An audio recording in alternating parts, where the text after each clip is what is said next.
and carried off the sheep from the flock, I went out after him, struck it, and rescued the sheep from his mouth. When it turned on me, I seized it by its hair and struck it and killed it. Your servant has killed both the lion and the bear. This uncircumcised Philistine will be like one of them, because he has defied the army of the living God. Hallelujah. The Lord who rescued me from the paw of the lion and the paw of the bear will rescue me from the hands of this Philistine, said Saul to Saul.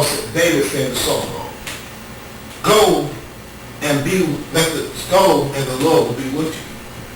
Then Saul dressed David in his own tunic and put a coat and armor on him and bronze helmet on his head. David fastened the sword over the tunic and tried walking around because he was not used to it. I cannot go in these things, he said to Saul, because I am not used to them. So he took them off. Then he took his staff in his hand, chose 5 smooth stones from the stream, and put them in a pouch and his shepherd's bag, and with his sling in his hand, approached the Philistine. Stick with me for a little bit, church. We're almost there. Meanwhile, the Philistine, with his shield bearer in front of him, kept coming closer to David. He looked David over and saw that he was a little more than a boy, long with health and handsome, and he despised him. He said to David, am I a dog and you come at me with a stick? And the Philistine cursed David by his gods. Come here, he said, and I will give your flesh to the birds and the wild animals.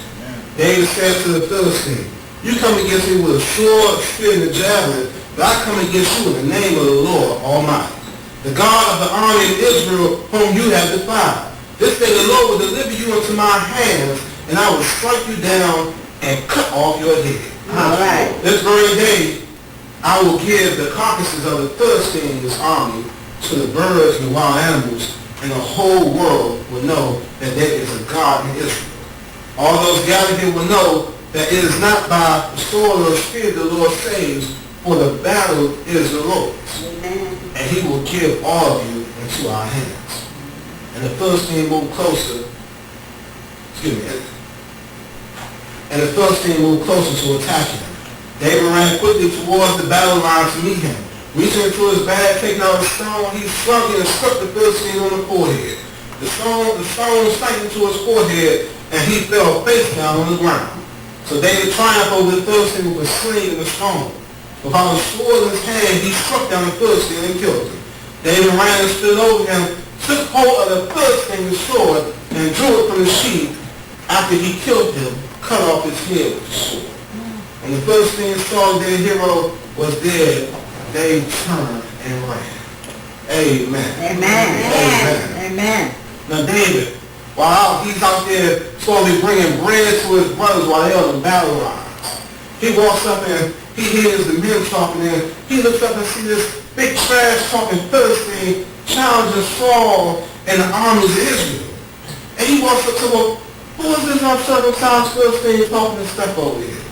And they tell him who he is. Then he hears that the man who will defeat him will get all these great rewards. He'll get the daughter of Saul. He'll be free of taxes. So David said, you know what? I've fought this, I've done that. Who is this Philistine thinking he doesn't stand a chance? Amen. And he goes forth and he approaches Saul. He tells Saul that I can take this guy. He says that I fought the lion and the bear, I can take this guy. Let's get this. Verse 38 and 40 reads, and Saul dressed David in his own tunic. He put a coat of armor on him and a bronze helmet on his head. David fastened the sword over his tunic and tried walking around because he was not used to it. I cannot go in these things, he said to Saul, because I'm not used to them. So he took them off. Then he took his staff in his hand and chose 5 smooth stones from the stream, put them in his pouch of his shepherd's bag with his sling in his hand, and approached the Philistine. David steps up. I'm going to take this guy. I've been through this. The Lord has brought me through this thing before. I fought a lion and I fought a bear. When they grabbed the sheep, I took the sheep out of his mouth. And when they came after me, I grabbed the bear by his beard and I struck him and killed him. Who does this Philistine think he's standing a chance? I don't come on my own defense. I come and fighting with the strength of the Lord. Amen. Saul offers him his armor.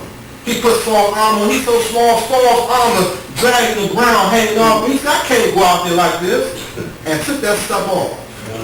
Took that stuff off and grabbed his stuff that he normally wears, his sling, his shepherd's bag, and went forth with that. See, David didn't need Saul's stuff. He didn't need Saul's protection. I ask you this, why put on worldly armor when you already have on the full armor of God? Y'all not hearing me, y'all not catching that. Why put on worldly armor when you already have on the full armor of God? You go put on this helmet and this breastplate and all these different things. He ain't need that. He said, I don't need that stuff. I don't need Saul's stuff, but Saul's already been rejected by the Lord. So why would I take what he had on? David already received all that he needed from the Lord. Just a handful of things. Matter of fact, he already had a stone. He went over to the stream and grabbed 5 little smooth pebbles. He already knew what he was going to do. And just put it in his bag and said, I'll be right back. Amen. Philistine out there talking all this stuff. Out there yelling at what he's going to do. I'm going to do this, I'm going to do that. And he tells the Philistine that you step out here with your sword and your jab and everything. I don't have no sword and jab. But I'm going to defeat you in the name of the Lord. He said, people here today will see as the birds and the wild animals run off with your carcasses. Because I'm going to kill you and I'm going to cut off your head. And what does he do? Philistine stepped forward. David reached down, grabbed one little smooth stone, put it in the sling, sling it up, hits him in the head, take him down. But not only does he do that, he walks up to him, standing over top of him. Now remember, this is a giant. He stands roughly about 15 feet. So his sword wouldn't be no regular sized sword. Reach down in his sheath, take out his sword, and cut his head off with his own sword. Stands there, hold up his head, everybody get around. And they start taking care of business. Lord David, taking down this big, huge giant. Don't even stand a chance. God is good, church. We got to know that when we face these situations, when we in these type of things, we have the favor of God, just like David did. David wasn't no large man. He wasn't no big, strong man. God was there protecting him. And he trusted and relied on God, and he knew that this battle wasn't his, but it was the Lord's. We have to know that, church. We have to know that victory is already there. So he knew that victory wouldn't be through himself. It wouldn't be through a sword, it wouldn't be through a spear, but it was going to be through the Lord.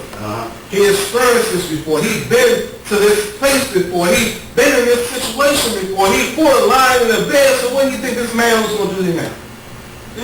And that's how we have to be. As he faces Behemoth, Goliath, he had no fear because he knew God would do it again. How many of you here today know that God will do it again? Because you've been through something before. You all faced a giant before in your life, and God has brought you through that thing. So you got to keep in your mind, just like David did. He stepped out there confidently saying, I know God will do this again. Amen. He knew he had the favor of God. He knew that this idol worshiping, uncircumcised Philistine did not stand a chance. So he goes out there and prepares us. Reject the king's army. Pick up 5 smooth stones and steps out there and defeats the giants. That's having the favor of God, church. Amen. That's having trust in God. That's the security, knowing that God will protect us from any harm that we face, any enemy that we face. That's knowing that God will bring you through any situation that comes our way. So we have to trust the Lord. We have to put our faith in God's hands. We have to have faith in knowing that this battle is not ours, but it's the Lord. No matter what the situation may be, no matter how big it may be, God will deliver you through it. Amen. God will deliver you through it. And from this story, we know David later on went on to become the king of Jerusalem and the king of Israel. He went on to come and take over Saul's throne and to continue to fight on, trusting in the Lord.